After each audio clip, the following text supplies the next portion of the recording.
Hey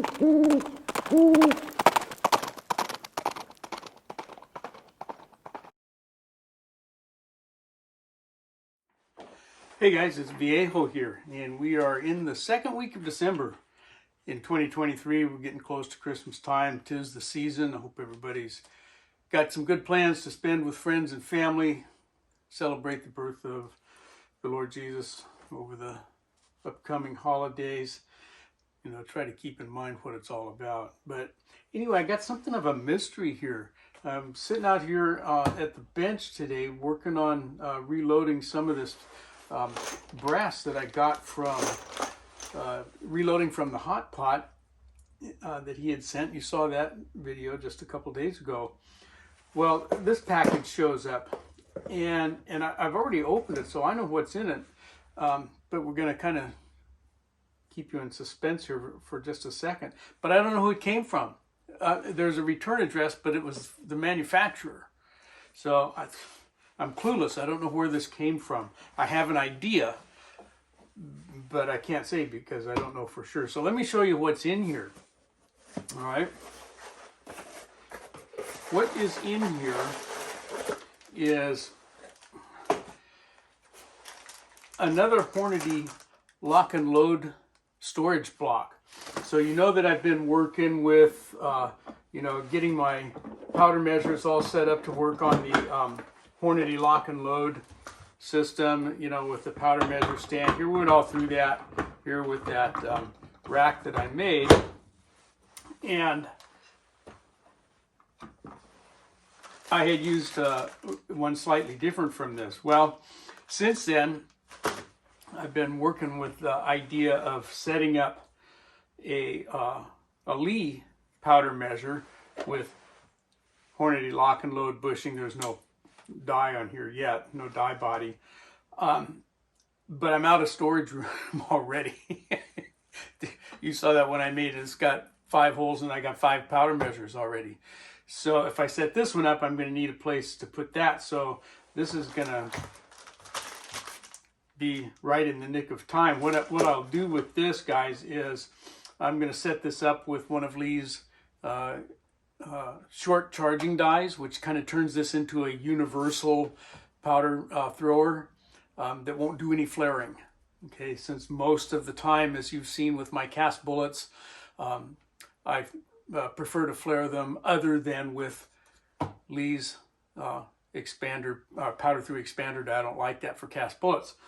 I prefer to use a Lyman M die or a Redding die to do the expanding with anyway.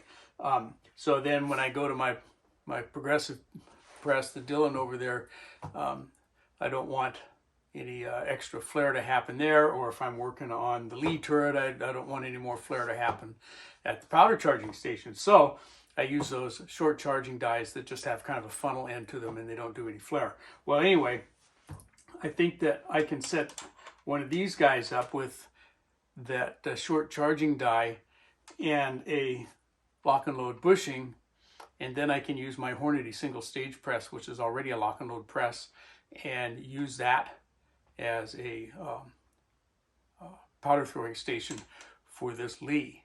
Okay, the Lee is a case activated powder measure, and so it won't work on a stand like that. Okay, it needs a press. So I think that's going to work. We'll see. I have that Lee short charging die en route now. I ordered one, but it's not here yet. And I have several of them. I just don't have any more handy. So that's where this is going to come in to play.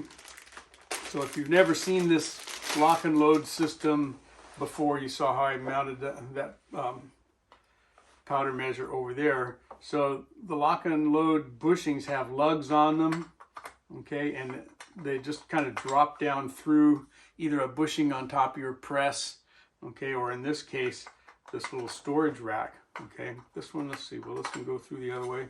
The ones that I already have, yeah, this one will allow them to go through both directions. The other ones that I have, these things have a little bit of a kind of a taper to them, and they'll only go in kind of one way. This one likes to go either direction, which is handy. that means you can mount it to a wall this way or this way. So I've got to find a good spot for this. But I don't know who this came from. And so there's no note or message in the box other than this sheet here from the manufacturer. Let's see, I should get that. FGS Engineering.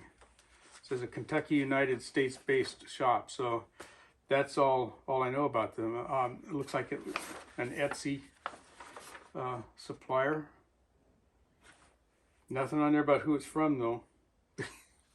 Like I said, so whoever sent this to me, thank you very much. It's going to get used. There is no doubt about that. And that gives me room for, at least a couple of more powder measures and maybe, something else on the L&L bushings in the other two spots. These two are too close together to hold. Well, they might do two little dandies, but you need a couple of inches between them to do powder measures on here. But nonetheless, there's still 4 holes there, so that can get used easily. And I've got a spot over here that this might work with, so I'll take a look at that. But whoever you are, fess up, man. I'd like to know who sent this so I can give proper thanks where it's due. But whoever you are, thank you very much. Much appreciated. And from the Viejo bench for now, that's all she wrote.